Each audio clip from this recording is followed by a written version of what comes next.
você abra as Escrituras comigo em Mateus capítulo 11, versos de 25 a 30. Quem trouxe a Bíblia de papel? Abra agora nesse texto. Você tem a Bíblia nas mãos, está com as suas mãos na Bíblia, ainda você tem aquilo que lhe faz, porque é um texto conhecidíssimo. Os grandes evangelistas do mundo inteiro conhecem esse texto, abraçam esse texto, debruçam esse texto, pregam sobre esse texto. Eu me lembro que Benigno no Maracanã estava entregando, ele foi muito incisivo, foi território e conseguiu arrebatar milhares de pessoas para Cristo Jesus, quando diz a palavra de Deus: graças te dou, ó Pai, porque ocultaste certas coisas aos sábios e pequeninos e as revelaste aos pequeninos. Sim, ó Pai, porque assim te aprouve. Vocês não estou escutando? E ninguém conhece o Filho senão o Pai, ninguém conhece o Pai senão o Filho, aquele que quiser revelar. Aí continue agora: vinde a mim.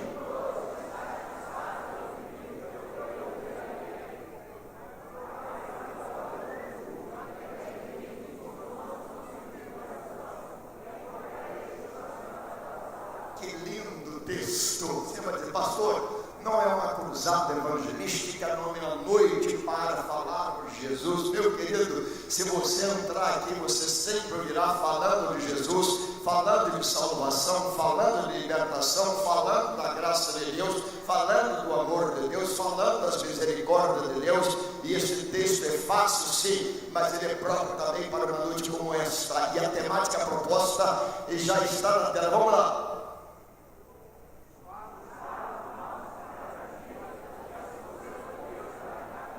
Mas está tão fraquinho para a gente. Forte, só as irmãs.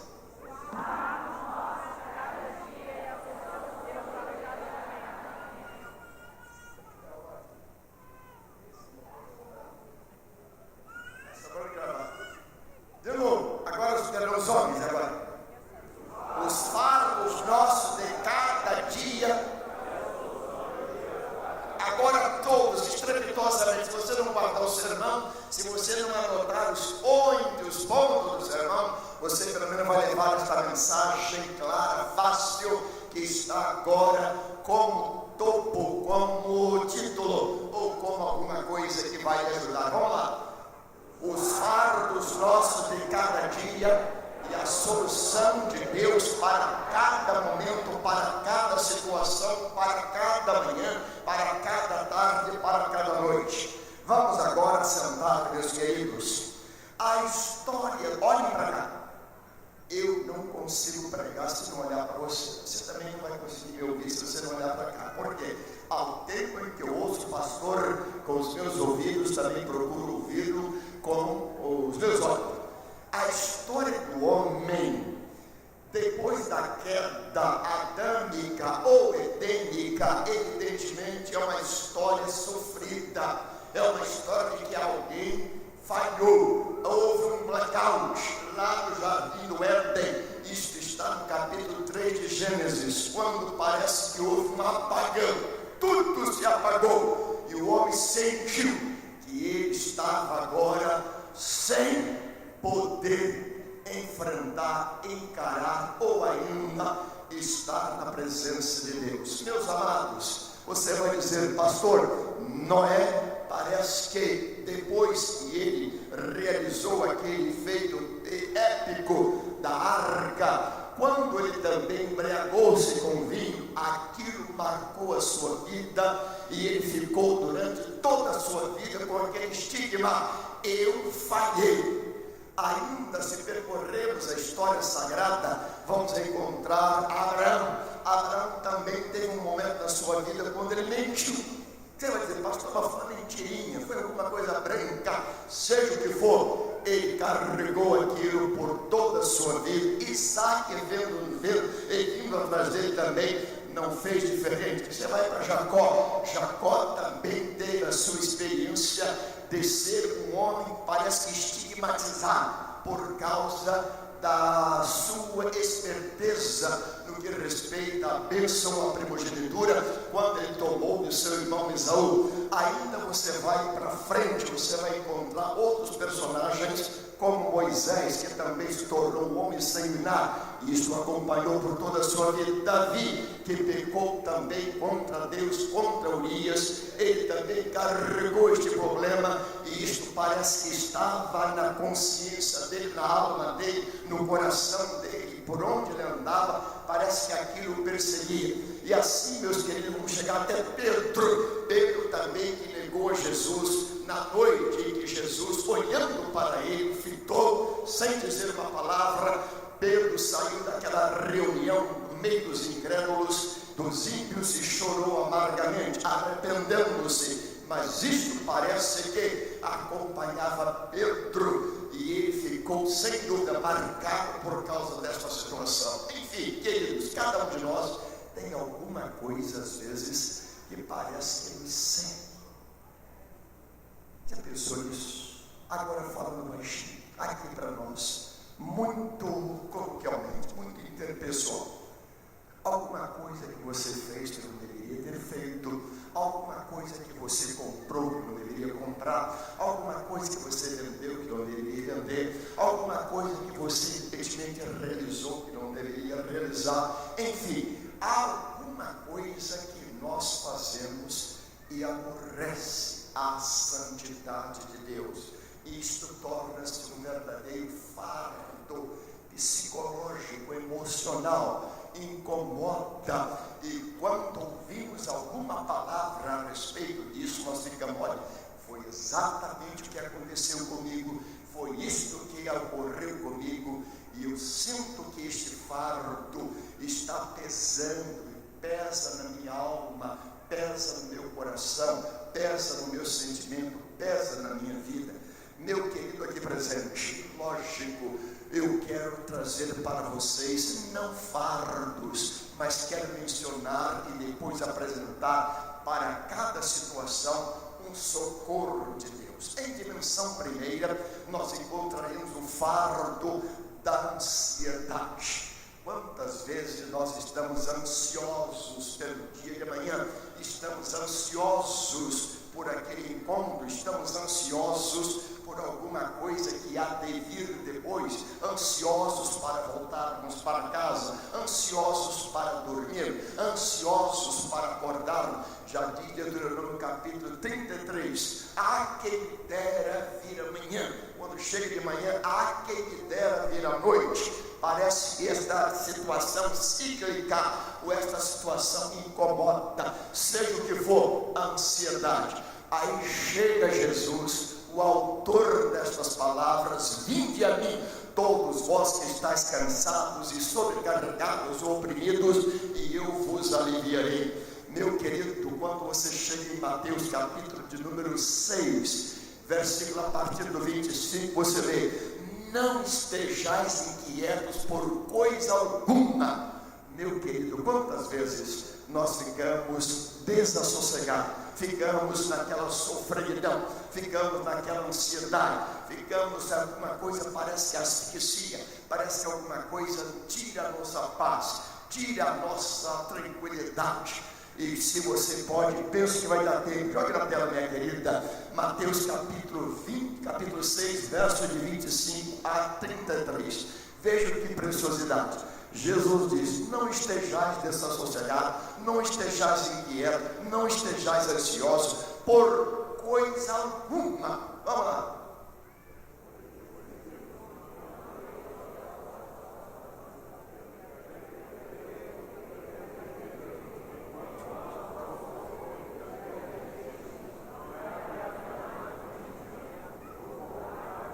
Agora olhe para cá. Será que a minha vida de diabo não vale mais do que a minha roupa? Vale. Minha vida vale mais do que a roupa. Vale mais do que o alimento. Vale, Betamar. A vida vale mais.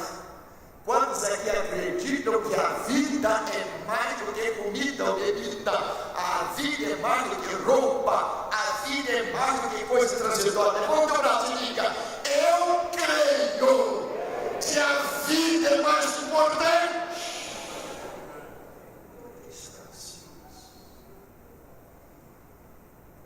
Continua em texto.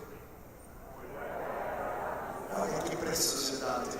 Débora, Rogério, Manuel, Marcos, Pedro, Joaquim, Tiago, Aguinaldo. Vejam vocês, olhai para os lírios do campo, dos campos. Eles, o que acontece? Não serei, no caso, olhar para as aves do céu, nem serei, nem cego, nem ajuda em celeiros. Já perceberam que todas as estações têm frutas próprias para os animais, para os pássaros? Eles não plantam, eles não semeiam. Contudo, Deus a todos sabe. Agora vamos adiante.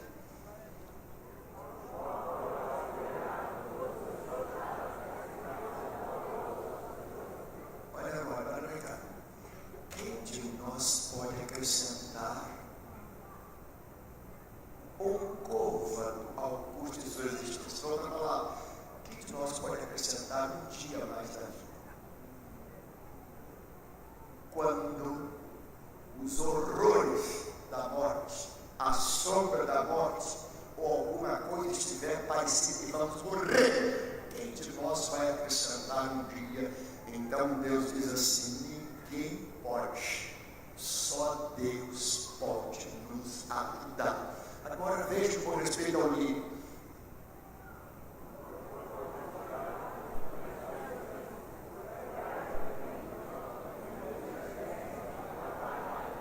Pastor Rafael, que coisa sublime, que coisa eterna, olhar para os lírios do campo. E aí vem a palavra agora, Salomão, com toda a riqueza, toda a sabedoria, toda a glória, toda a internacionalidade, todo o juízo, tudo que ele escreveu, tudo que ele pensou, tudo que ele foi capaz, a Bíblia diz: nem Salomão, com toda a sua glória, se vestiu como Luís. Tem cuidado de Deus. Prossiga.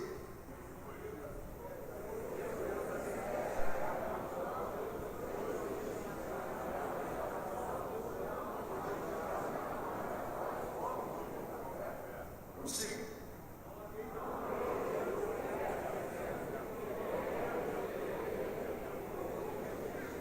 Prossiga.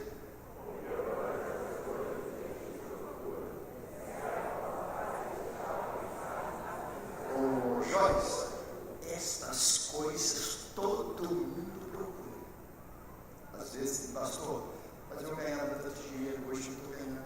É a crise. Pastor, mas eu estava fazendo um fundo para comprar minha casa. Que nós estamos numa situação delicada no Brasil. Ontem você faturava muito, Rogério. Hoje já fatura menos, ou está naquela situação, pastor, eu estou simplesmente trocando 6 por meia dúzia. É a crise. Mas você tem vida, você tem Deus, você pode glorificar a Deus, você pode dizer: Deus é a minha maior riqueza, Deus é a minha porção maior. Eu não posso jamais esquecer que Deus é a minha maior riqueza. E aí vem o 33 agora, que fecha com chave de ouro.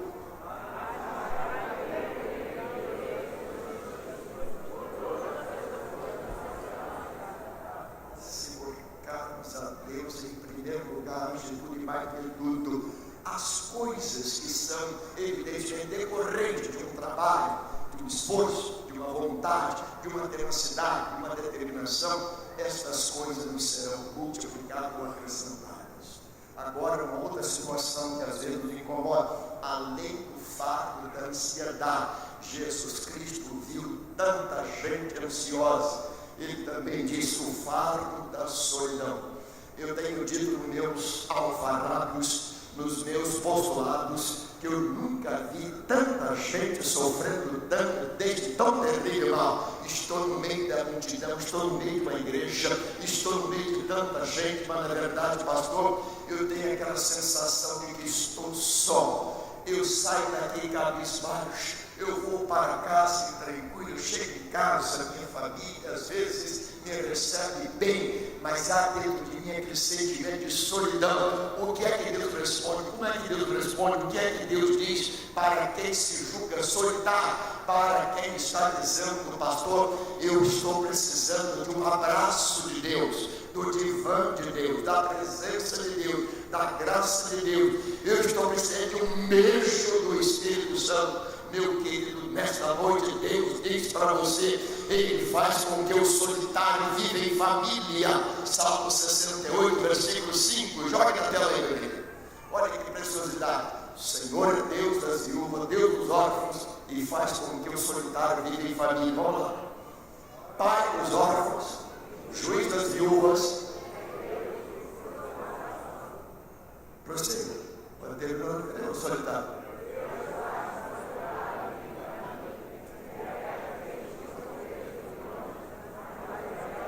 Claudete, por que estou na igreja sempre? Por que estamos aqui, meu querido Marcos? Sabe por quê? Porque isso aqui é uma sociedade gregária. Nós aqui nos encontramos, nós aqui nos socializamos, nós aqui nos realizamos, nós aqui saímos daquela mesmice da casa, de família, do trabalho, de ir e vir. Nós aqui nos sentimos muito bem acompanhados. Deus botou a igreja no mundo para que você e eu nos realizássemos também através dela. Estou na casa de Deus, aqui está a minha família, estou com meus irmãos, aqui está a minha família, estou com aquele irmãozinho, com aquela irmãzinha, aqui está a minha família. E Deus faz com que o solitário viva em família. Vem conjunto. Deus faz com que o solitário viva em Então cumprimente o seu irmão aí e diga, olha, nós somos a família de Deus, nós somos a família de Deus. Nada de solidão não pode ter espaço em nós. Eu já deletei a solidão.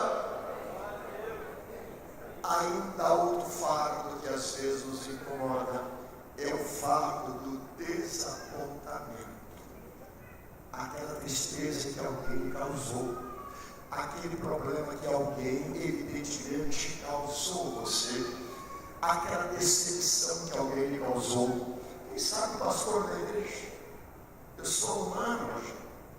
Se eu lhe causei alguma dificuldade, meu querido, saiba, pastor é gente, pastor é de carne e osso. Mas se foi o Rogério também é gente. Se foi o Rafael também é gente. E na vida nós às vezes podemos causar algum desapontamento. Pior, eu nunca quis prejudicar alguém, mas se prejudiquei, estou dizendo para vocês, a melhor coisa que nós podemos fazer é dizer, Senhor Deus, Tu és maior do que tudo, Tu és melhor do que tudo, e Tu nunca me desapontaste, nunca me decepcionaste, nunca me abandonaste, nunca me deixaste, nunca, Senhor, me fizeste mal, porque Tu és o Deus da minha vida.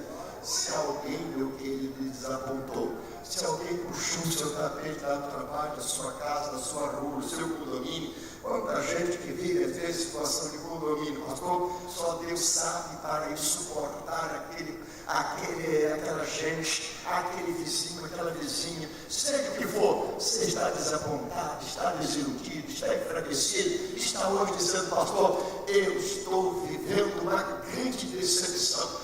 Meu querido, Deus quer lhe dar hoje o consolo, a paz, a graça, para que você jogue este fardo do desapontamento fora e diga, vou aliviar minha mala, vou tirar isto e vou colocar a graça de Deus. Quer ler? 2 Timóteo 4:10. Joga na tela, meu céu. Consolo de Deus, conforto de Deus, presença de Deus para a sua vida. Paulo, nós tivemos Paulo, pastores, companheiros, pregadores. Quantas vezes Paulo que fundou tantas igrejas, Paulo, o maior missionário que já já se conheceu. Paulo, plantador de igreja, Paulo, escritor quase da metade do Novo Testamento. Paulo, aquele homem de tanta cultura, tanto saber, ele também ficou desapontado. Leia o verso 10, do capítulo 4 de 2 Timóteo. E foi para Tessalônica, Crescente para a Galácia, Tito para a Dalmácia. Imaginemos, Bruno. Continue lendo.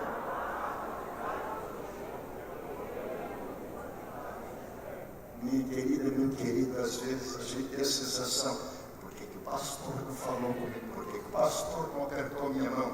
Eu tento fazer isso antes do culto no vestíbulo, eu tento fazer isso aqui antes do culto, cumprimentando algumas pessoas, tento fazer após o culto, tento também abençoar, tento cumprimentar o máximo, mas na verdade não dá para estender a mão a todos. Querido, Paulo, plantador de igrejas, lá no final de sua vida, quando ele deveria receber os louros de todos, os louros da igreja, os louros daqueles que ele tanto ajudara, ele diz: todos me desampararam. Mas prossiga o texto, vamos ver o consolo de Deus. Prossiga.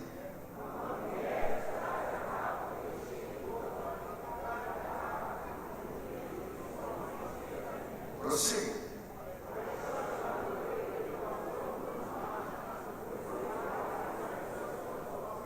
Prossiga.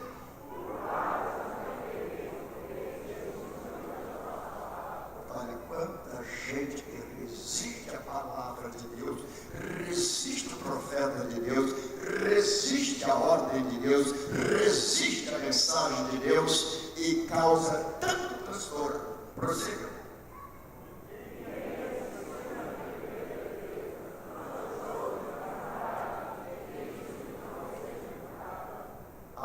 Deixa eu perguntar aqui agora baixinho, pastor Guilherme, alguém aqui já se sentiu desapontado com alguma pessoa? Levante o braço. Abraço dele. Agora, vamos ver se diminui um pouco. Com algum crente? Levante o braço. Gente, piorou. Com algum pastor? Com algum líder? O negócio está feio, pastor. Agora, em que pese tudo isso, pastor Guilherme. Agora veja o finalzinho, quando Paulo diz: vamos lá.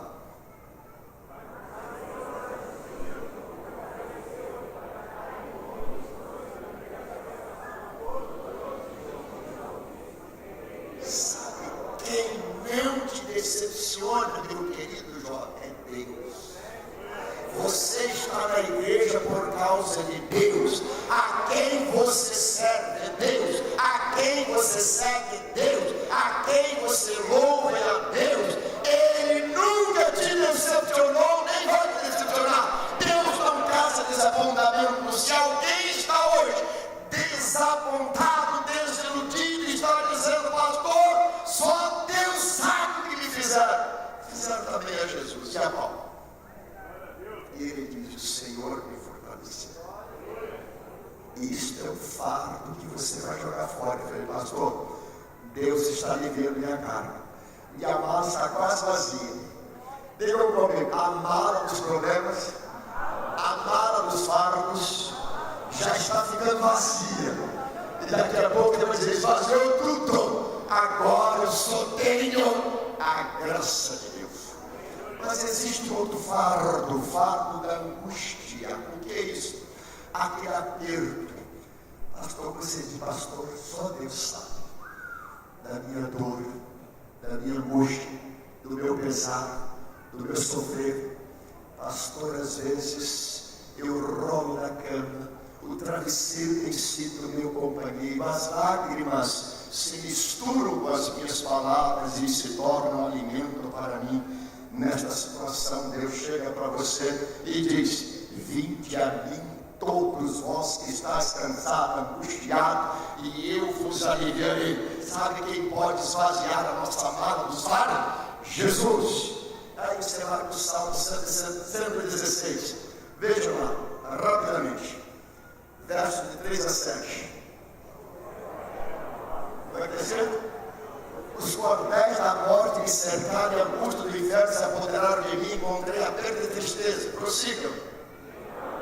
Então invoquei o nome do pastor, invoquei o nome do Senhor. Levante o seu braço e diga: eu invoquei o nome do Senhor. Olha o que ele diz.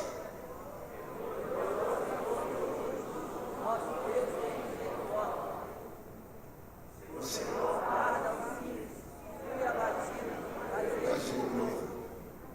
Esvaziou sua mão, o fardo se foi, o fardo da angústia, o fardo da depressão, o fardo que te incomodava. Você pode dizer: pastor, deste fardo o Senhor também está me livrando. Estou crendo nisso. Pronto, o seguinte: o fardo das dívidas. Pastor, agora a coisa. Pastor, Rogério, minha santa. Quantas vezes, pastor, você não sabe como é que eu estou? Meu cartão de crédito já estourou. Minha conta já venceu. Eu tenho que pagar. Final de mês, início de mês, ainda não paguei. Quantos aqui têm dívida? Dívida.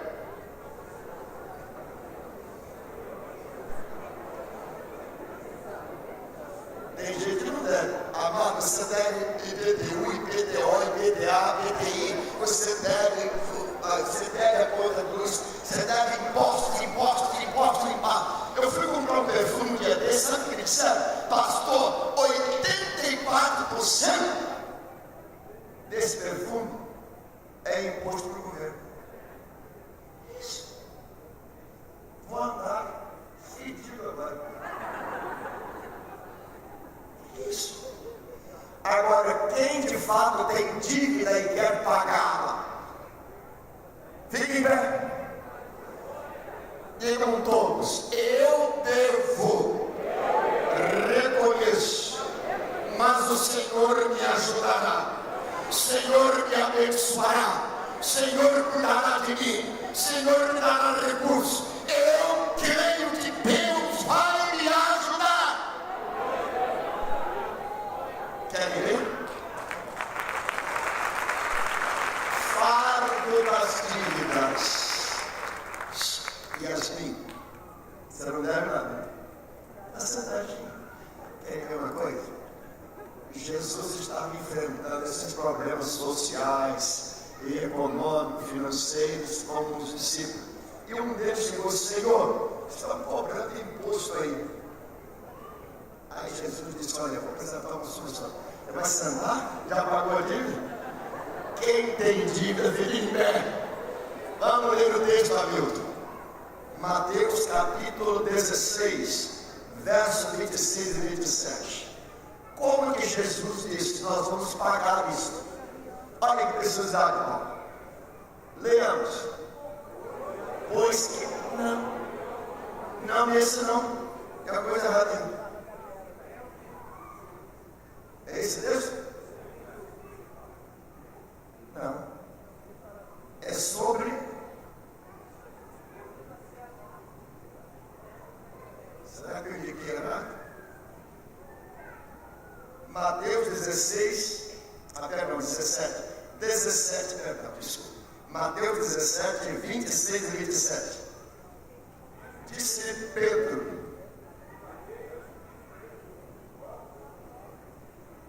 mas que pobreza, todo mundo. Não é Mateus 17, 26 e 27, vamos lá.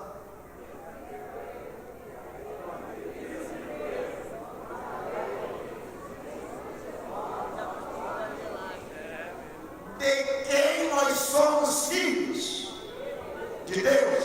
Somos filhos de Deus. Então agora leia o verso 27.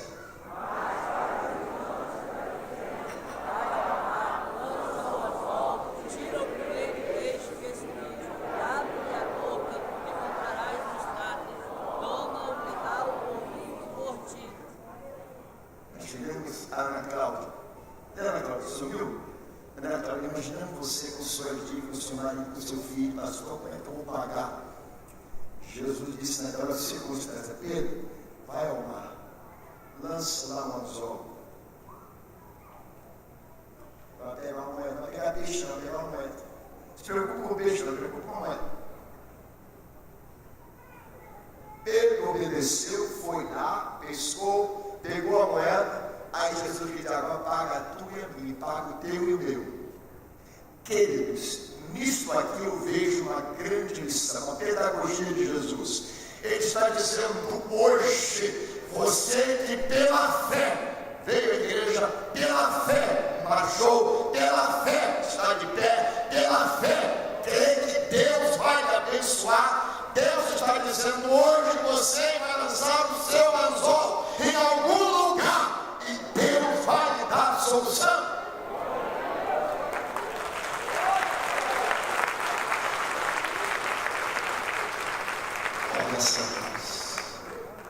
Eu creio que vocês vão ter experiências profundas com Deus, com base nesse texto. E eu também tenho dívidas, já estou em pé. Ponto seguinte: fardo das dúvidas. Quantas vezes eu creio, mas não creio tanto quanto o pastor. Eu creio, mas não creio tanto quanto os músicos. Eu creio, mas não creio tanto quanto os heróis da fé. Eu creio, mas não creio tanto quanto os apóstolos. Eu creio, mas ainda, pastor, tenho dúvidas. Jesus Cristo, além do texto original, quando diz: vinde a mim todos vós que estáis cansados e oprimidos ou sobrecarregados, e eu vos aliviarei. Ele ainda diz noutra palavra para ajudar a você e a mim. João capítulo 20, verso 31. Olha o que ele diz para alguém que estava vivendo no lusco-fusco das dúvidas, no lusco-fusco das incertezas. Olha que palavra maravilhosa de Jesus. João capítulo 20, verso 31. Estes foram escritos para que creiais que Jesus Cristo é o Filho de Deus, e para que crendo nele tenhais vida. Digam: eu não posso viver na dúvida. Eu preciso viver na certeza. Jesus Cristo é real. Jesus Cristo existe. Jesus Cristo quer que eu ponha fora o fardo da dúvida. Eu quero sair daqui com certeza. Ponto último: o fardo do cansaço físico.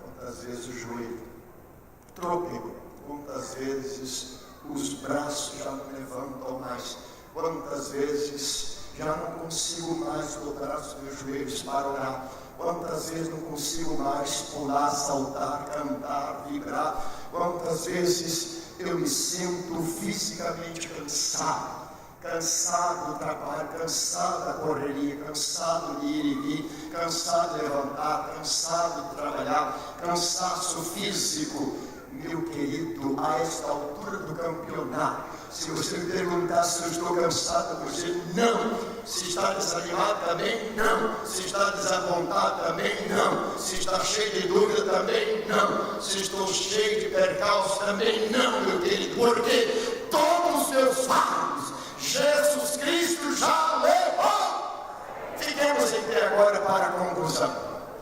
Vinde a mim todos vós que estáis cansados e sobrecarregados, e eu vos aliviarei. Querem ver? Salmo 68, verso 19.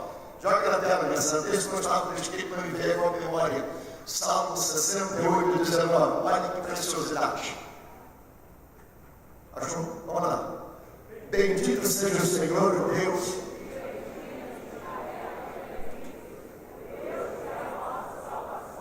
Digam comigo agora: Senhor, alivia os meus fardos. Tira da minha bagagem estes fardos. Tire da minha mente estes fardos. Tire da minha vida estes fardos. Tire da minha casa estes fardos. E dá-me hoje, agora, aquela certeza de que tu cuidarás de mim. Fecha os olhos. Aqueles que visitam a igreja e estão precisando